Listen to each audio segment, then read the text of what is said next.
Halo, assalamualaikum teman-teman. Kembali lagi di channel aku. Kali ini aku akan bahas mengenai salah satu kasus pembunuhan paling sadis ya. Dimana pembunuhan berantai ini adalah pembunuhan paling produktif dalam sejarah Amerika. Ia juga dikenal sebagai pembunuh artistik yang sadis. Mau tahu bagaimana kelanjutan ceritanya? Simak terus ya videonya.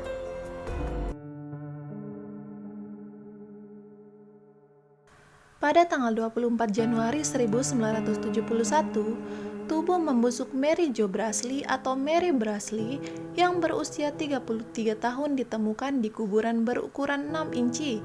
Kakinya sebagian mencuat dari tanah.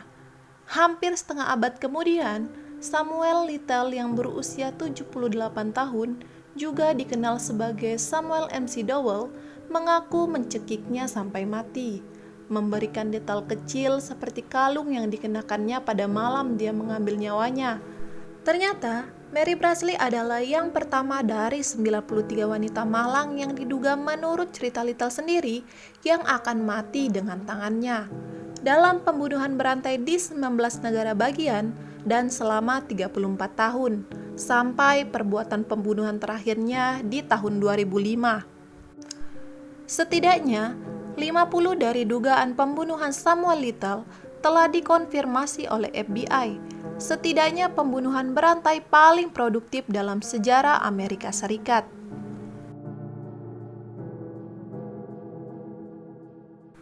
Samuel Little lahir pada tahun 1940 di Georgia dari seorang ibu yang dalam kata-katanya sendiri adalah nyonya malam.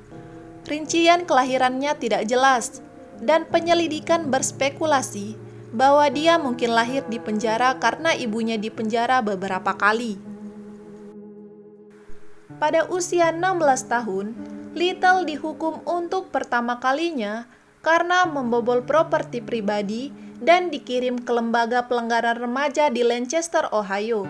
Kemudian di tahun 1957 hingga tahun 1975, dia akan ditangkap 26 kali lagi di 11 negara bagian yang berbeda, dengan tuduhan mulai dari mengutil hingga percobaan pemerkosaan.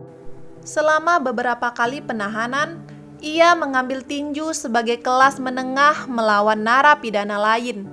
Ini akan terbukti berguna karena dia mendapatkan pengalaman bertarung yang diperlukan untuk dengan mudah mendudukan korban di masa depan. Pada bulan Desember 1976, Little ditangkap dan dijatuhi hukuman 3 bulan penjara atas dasar penyerangan dan pemerkosaan terhadap Pamela K. Smith.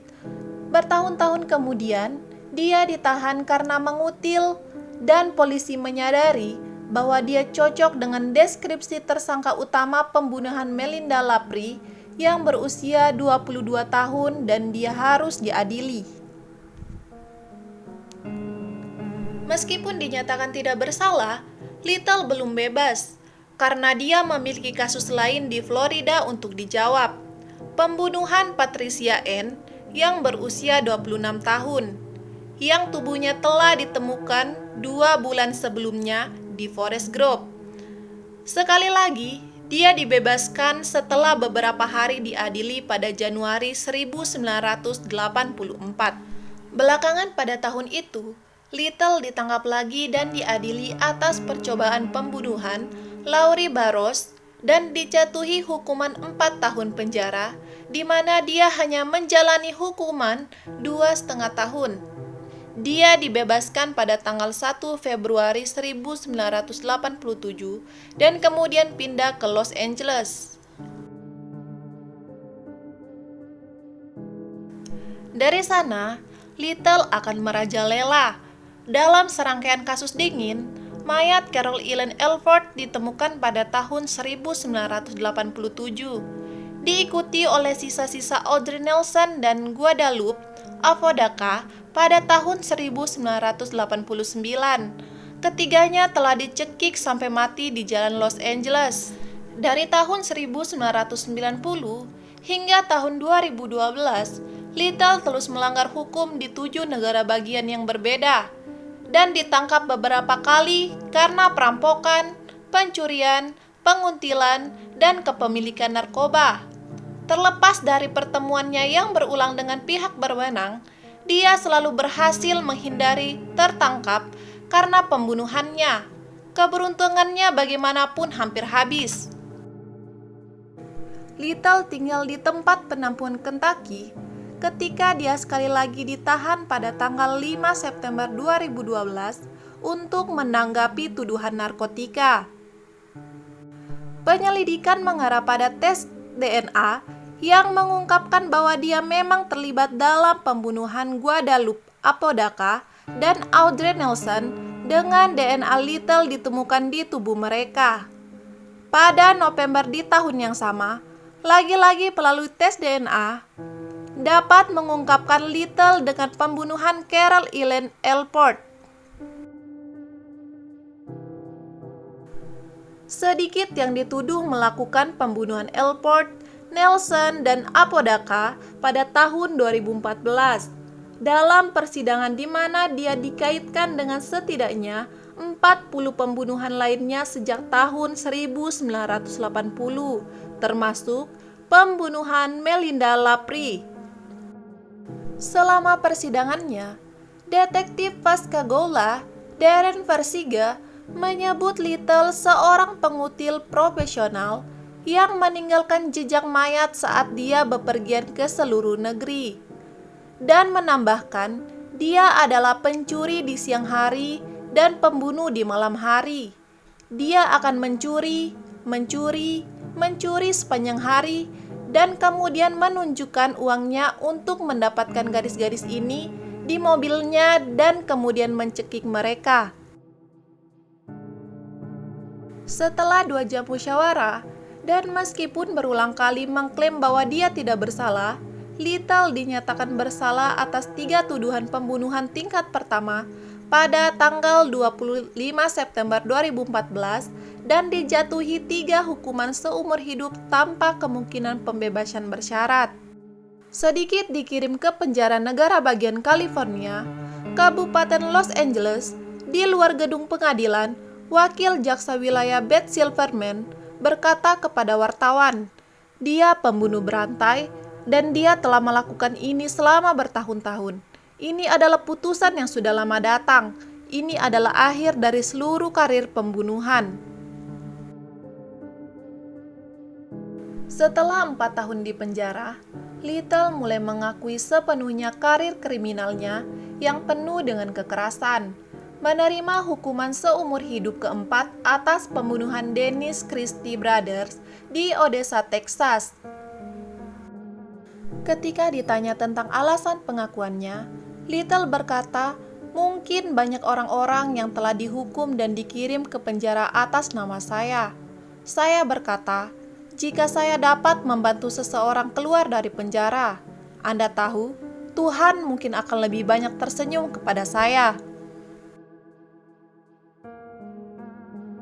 Berikut ini adalah daftar lengkap korban Little. Semuanya dengan akunnya sendiri menurut FBI, meskipun tidak semuanya dipastikan terhubung dengannya.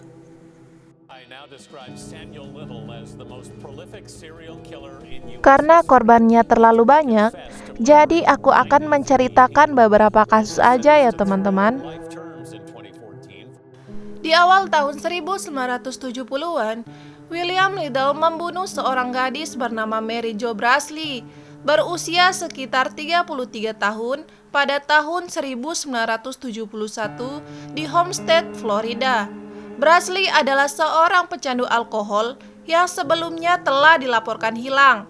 Penyelidik yakin Little mencekiknya mati dan hanya terkubur sebagian karena tanahnya terlalu keras. Itulah sebabnya Little tidak pernah mencoba mengubur orang lain lagi di sana. Selanjutnya, wanita malang lain bernama Linda yang berusia kira-kira 22 tahun pada tahun 1971 di Miami, Florida. Selanjutnya, Marianne atau Mary Ann yang berusia kira-kira 18 tahun antara tahun 1971 sampai 1972 di Miami, Florida. Rosie Hill yang saat itu berusia 22 tahun, dibunuh pada tahun 1982 di Marion County, Florida. Mayat Hill ditemukan di daerah berhutan di sebuah kandang babi di Marion County, Florida. Little mengaku membunuhnya dan membuang tubuhnya di sana. Dia juga ingat, Rosie adalah petarung hebat, tapi dia memenangkan pertarungannya. Nancy Carol Stephen, yang saat itu berusia 46 tahun, yang berasal dari Tupelo, Mississippi, dibunuh pada tahun 2005. Sedikit memulai persahabatan dengan Stephen, yang menyebabkan dia tercekik di tempat parkir Walmart. Ketika mereka berpergian bersama dengan RV-nya, dia kemudian membuang jenazahnya di pinggir jalan. Samuel Liddell mengaku telah membunuh total 93 wanita. Kebanyakan dari mereka adalah keturunan dari Afrika Amerika dan memberikan sketsa kepada FBI dari sekitar 27 di antaranya. Banyak korbannya belum diidentifikasi. Liddell biasanya akan menggunakan keterampilan tinjunya untuk secara brutal membuat korbannya pingsan sebelum mencekik mereka sampai mati dengan satu tangan saat melakukan masturbasi dengan tangan lainnya. Dia sering melanjutkan untuk melakukan penyerangan seksual terhadap mayat mereka dan membuang tubuh telanjang mereka di selokan pinggir jalan. Sedikit yang yakin, dia tidak akan pernah tertangkap karena dia menganggap bahwa wanita yang dia mangsa kebanyakan pelacur dan pecandu narkoba yang tertarik pada kejahatan kecil tidak ditemukan, dan kemudian dia tidak layak untuk diselidiki. Dia mengutip perkataan, "Saya tidak akan pergi ke sana di lingkungan kulit putih dan memilih seorang gadis remaja yang masih kecil. Saya tidak akan pergi ke sana dan memilih seorang ibu rumah tangga. Itulah jenis yang membuat Anda tertangkap basah." Diinterogasi oleh penjaga Texas James Holland, Liddell mengakui banyak pembunuhannya yang dalam kombinasi dengan sketsa-sketsa yang sangat mendetail, mengarah pada penyelesaian 50 kasus. Pengakuannya yang rumit dan seringkali mengganggu cerita yang direkam dalam serangkaian video yang disediakan oleh FBI. Ketika dihadapkan oleh Michael Megaluzzo, seorang detektif dari Marion County, Liddell membenarkan tindakannya dengan mengatakan, "Tuhan menempatkan saya di bumi untuk melakukan apa yang saya lakukan. Dia membuatku." Dia juga mengakui kekejaman dalam pembunuhannya dengan berargumen, "Saya tidak berpikir ada orang lain yang melakukan apa yang saya lakukan. Saya pikir saya satu-satunya di dunia. Itu bukan suatu kehormatan, itu kutukan."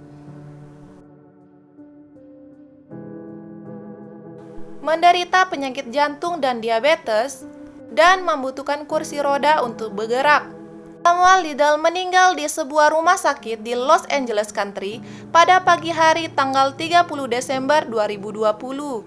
Kematiannya meninggalkan pertanyaan yang belum terjawab tentang banyak kasus flu yang dideritanya. Kemungkinan besar terlibat dalam kematiannya. Segitu aja ya teman-teman untuk cerita hari ini. Jika kamu suka dengan video aku, tekan like, komen, dan juga subscribe agar aku semangat untuk upload video-video berikutnya. Bye, assalamualaikum.